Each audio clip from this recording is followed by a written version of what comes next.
Hello, this is Poindexter Plus, and I have taken over this channel. Your votes are in for Fan Requested Friday. The winner, Ronnie Coleman versus Phil Heath. What a surprise. Two popular names like that, it's no doubt. Do you want to see all of these requests done? Cedric McMillan, Brandon Curry, William Bonac, all their winning Arnold Classic versions, in a three-way. You get to see Samson Douda, Lionel Backy, the debut of Trigilli versus Jay Cutler. That'd be funny. Marcus Rule versus Michael Crizo. Wow, you guys want to see this whole lineup? The entire lineup? Just simply, all you have to do is hit thumbs up on this video and get it to 1,000 likes before next week's Fan Requested Friday. Get it up to 1,000 likes and I will do all of those requests. But this is the one you guys wanted to see. And you may have noticed the first picture, it was in fact 96 for Ronnie Coleman, but trying to stick with Olympia versions, as you can see here, it is the Olympia version for Ronnie Coleman. But there is several poses, including that front relaxed. It was, a Canadian Cup. There was a Night of Champions. There was several, but they were all from 96. So keep that in mind. Structurally speaking, it's always going to be difficult to size these guys. Phil Heath stands shorter, bends at the knees, things of that nature, and he's shorter. So he's going to, he's going to be quite a bit shorter than the King. Now, most of you are saying easy win for King Coleman. Look at the bicep peaks. I understand that.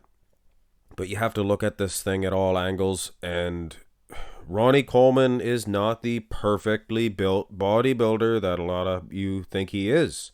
Now, if he had Phil Heath's forearms, then maybe his arms would be perfectly dominant.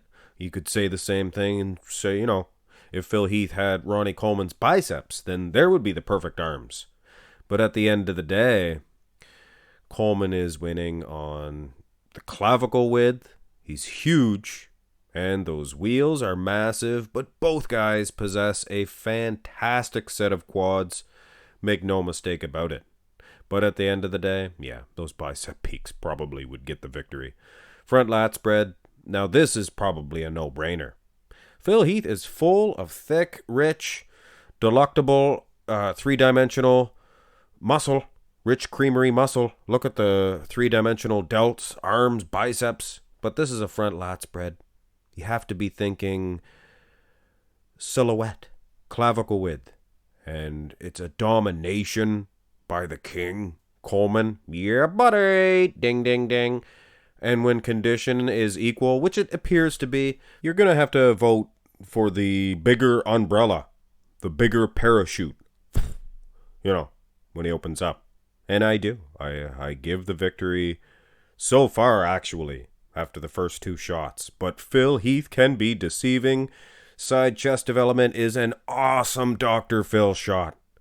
And it seems like the audience, you people, are divided between these two poses. Half of you guys are Phil Heath side chest haters and Ronnie Coleman side chest love hairs. You guys are in love. Anyway, the same could be said about you Dr. PhD Phil Heath domination lovers. You guys always say this side chest is going to win. You don't even look at it. But you have to take a step back. Sure, Phil's arms displayed in this pose are awesome, as well as his legs. Coleman kind of getting ripped off as far as the angle is concerned, but he always did that. A little bit later on in his career, he did hold his leg out to the side a little bit more.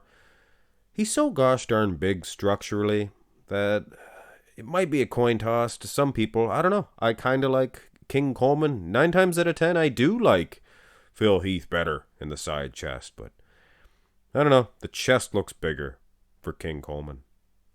Side tricep should be an easy win for the doctor, right? This is 08, keep in mind. He got more muscular. King Coleman looked pretty good here back in 96. I think this is either the Night of Champions or the Canadian Cup. Forget. He actually beat Flex Wheeler at the Canadian Cup in 96.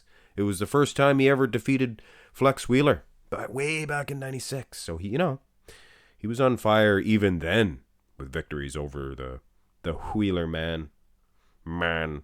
Still, I would give Phil Heath the victory in this one just as much as I'm going to give Ronnie King Coleman the victory in the side chest. Maybe even more so for the doctor. Now, go to the first of the two back shot in Mark's Max muscle order, not IFBB. I will be doing a poll in my community section to see which order you guys want these poses displayed, and that'll remain till, for years to come. Now, before you get upset about this comparison, it's not my fault. The camera angles are opposite.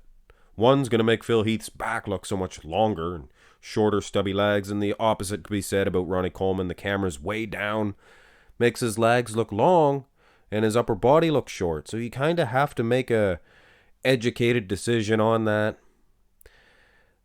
They're pretty close condition. Maybe a slight edge to condition for Phil Heath. Maybe. Very close. I'm sure if they were standing side by side, same angle, would be a dramatic width advantage for Coleman. But you can't waste all day on this. Go to the rear double. And this one for King Coleman is in fact a 1996 Mr. Olympia. And the other one, the rear lat, was the Canadian Cup, I think. But anyway. No good? Well, kind of. This is a domination in size, in structure for King Coleman. Slightly not as symmetrical, but back in 96, he was pretty symmetrical, I think, in this shot. And like I said, domination as far as size. Now, Phil has a slight edge in condition. Maybe lighting's very difficult, with the lighting being that much different. Very difficult to tell. But, King Coleman, he's at about 0.003% body fat. He does get into the negatives. Maybe that means Phil was negative as well. You never know. Can't pinch an inch. Wow. Abs and thigh. Is this an easy one for Phil? I don't know.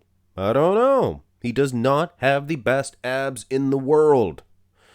King Coleman does not either, but structurally speaking, he looks pretty fly in this one. I don't know. Phil Heath, like I said, doesn't have the best abs in the world, but back in 2008, I'll give him credit. Not bad. Sean Ray-like. Just the structure, I guess, the V-taper. Kind of reminds me of Sean Ray. Quads, things of that nature, maybe? Yeah, maybe not. Coleman looks pretty good. Go to the most muscular, and you may notice I used a hands-on hip for Coleman. And to be honest with you, Diane, I looked at the hands clasped for King Coleman, and his arms in the comparison kind of faded away. And when I showed this one to myself, I thought to myself, this one looks better for King Coleman. So some of you may be upset why I didn't use the other one. It's because I think this one's a better pose for Coleman. And I don't think he's losing. He looks very aesthetically pleasing. Keep that in mind. This hands on hip looks awesome. Abs flexed to boot. Quads, just as, maybe even more conditioned. Plus 3 times the height. You know what I'm saying? Just huge. 4 times the size. Those big babies of quads. But Phil looks good too. Like I mentioned earlier. Rich, thick, creamery muscle. Close one, no matter what. Much like the Dorian Yates versus Ronnie King Coleman, you're not going to be able to please anyone, whether they be a PhD follower or practitioner, Colemanite or Dorianite. Doesn't matter. You can't win. But in this situation, yeah, buddy. Ding, ding, ding. I award him the winner. Poindexter Plus. That's right. It was me the whole time. It was going to be an extra large candy bar. My name is Mole. Anyway, guys, hit thumbs up on the video, and remember, more important now than ever, I'll do all those juicy requests, and all you have to do is hit thumbs up on the button thingy. Hit thumbs up, you know what I mean. And subscribe to the channel if you have not already. You might get a chance to see all those videos done before next week. Have a fantastic day.